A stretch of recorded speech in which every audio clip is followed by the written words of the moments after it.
घोष करते थे, जयघोष करते थे उस नेताजी सुभाष चंद्र बोस के उस दिए हुए नारे से, तो कहीं शायद यहाँ पर साहित्य अकादमी के राजस्थान के पूर्व सदस्य और झुंझुनू के मुख्य जनसंपर्क अधिकारी श्रीमान हिमांशु सिंह जी विराजमान है कि जब नाम के आगे विजय हिंद लगा तो स्वयं को एक अभिमान, गौरव, गुणगान की अनुभूति होती है। तो यहाँ पर स्क्वाड्रन लीडर कुलदीप जी राव साहब, क्योंकि झुंझुनू की पावन धरा क्या है, मैं संश्री और सम्मानित गणमान्य जनों के बीच निवेदन करने के बाद अपने काव्य पाठ का प्रारंभ करूंगा कि शायद क्यों झुंझुनू इस संपूर्ण जगत के अंदर विशेष है। झुंझुनू वालों, देखना और पंक्तियों को संभालना अपने आप को कि ये झुंझुनू विशेष क्यों है। यहाँ पर वो उस वीर को जन्म देने वाली जननी बैठी थी, उनके पिताश्री यहाँ पर विराजमान थे। तो राज साहब, पंक्तियां समर्पित करता हूं मैं भागीर सिंह जी भागे साहब के चरणों में और संश्री साहब के चरणों में कि लो है पुरुष जैसी दृढ़ता हो और कुछ भगत सिंह जैसी मस्ती हो। लो है पुरुष जैसी दृढ़ता हो और कुछ भगत सिंह जैसी मस्ती हो, नेताजी जैसा ओज हो, आजाद जैसी हस्ती हो, दिल बिस्मिल दम दम मंगल पांडे जैसा ताव हो, और कोई चाहे नहीं है ऊपर वाले हमारी, जब भी मिले अगर जन्म दोबारा तो मेरे शीश पर मां भारती की छाव हो, मेरे शीश पर मां भारती की छाव हो। तब ये झुंझुनू जिला अपने आप में अनुभव और अनुपम बनता है। और लीजिए, अब मैं प्रारंभ होता हूं।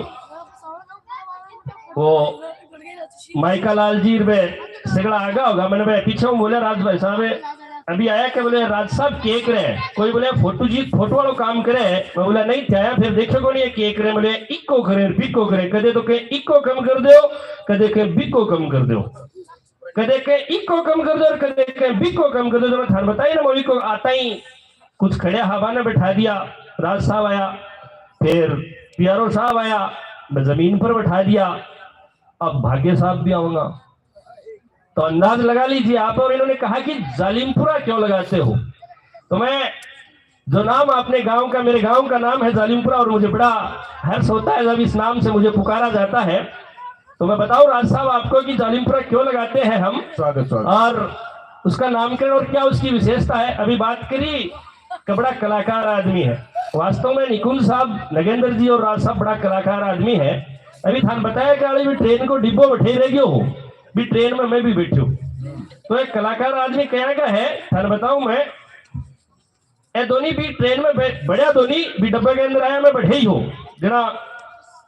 राज साहब बोला, राज साहब यार चैन खींचा आप ट्रेन की, बोला नहीं, बोला क्यों, बोला पर देखा, बोले रुक जाएगी, बोला नहीं आई तो चेक करा के रुक जाएगी, बोला नहीं ऊपर लिखे पड़ेगा जुर्माना 500 रुपए, जा बोला नहीं मैं देखूं जा। नगेंद्र जी बोला 300 रुपया अमेरिकन है, और राज साहब बोला मैं भी देखूं, बोला 200 रुपया अमेरिकन है, बोलो खींच लो, चैन खींच दी साहब, गाड़ी रुक गई। अब गाड़ी रुक गई, जीआरपी, तो भारत की जीआरपी अपने आप में बड़ी विशेष है, तुरंत प्रभाव साहब है। और बोलो ट्रेन किसने चैन किसने खींची, ट्रेन किसने रोकी, तो दोनों साहब कलाकार आदमी मेरे का नहीं इशारा कर दिया, बोले ई खींची। अब साहब फंस गया, बड़े जीआरपी आया, बोले खड़ा हो, कैसे खींची, ट्रेन रोक दी, क्यों खींची, लाओ पेनल्टी, लाओ पैसे। अब साहब जालिमपुरा का आदमी, मैं भी कलाकार आदमी तो ये भी, लेकिन मैं भी जालिमपुरा का आदमी।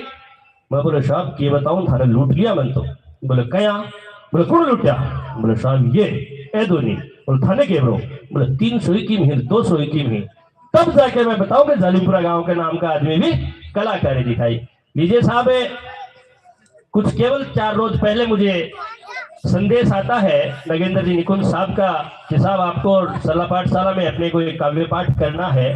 मैंने साहब का आभार प्रकट किया और बोले आपको कुछ विशेष पढ़ना है। अभी आपने देशभक्ति और रोज की बात की, मैं निवेदन करूंगा कि मैं प्रेम पर लिखने की बात कर रहा था, कि मैं प्रेम पर लिखना चाह रहा था, लेकिन मैं चाहूं अभी जब क्योंकि संश्री साहब बैठे हैं तो केवल 2 मिनट की भूमिका इस बात के लिए रखता हूं कि आज और अभी नगेंद्र साहब जो कह रहे थे कि वास्तव में कविता क्या है, वो मनोरंजन का विषय नहीं है। ये 21वीं सदी का भारत कहां पर खड़ा होगा, ये इस युवा भारत को तय करना है साथियों, इस युवा तरुणाई को तय करना है। जब वो भारत सरकार देश के सबसे बड़े युवा पुरस्कार से मुझे अलंकृत करती है और इस देश के प्रधान सेवक वर्तमान में गत 31 अक्टूबर को उस राष्ट्रीय एकता दिवस पर यह शंखनाद करते हैं संपूर्ण 150 अरब साथियों से, अपने 150 करोड़ निवासियों से, भारतवासी से संकल्प लेते हैं कि अब 2047 का अपने को विकसित भारत बनाना है। ये विश्व, जो संपूर्ण विश्व जिसके नेतृत्व को स्वीकार करने के लिए सज्ज है, वो नया युवा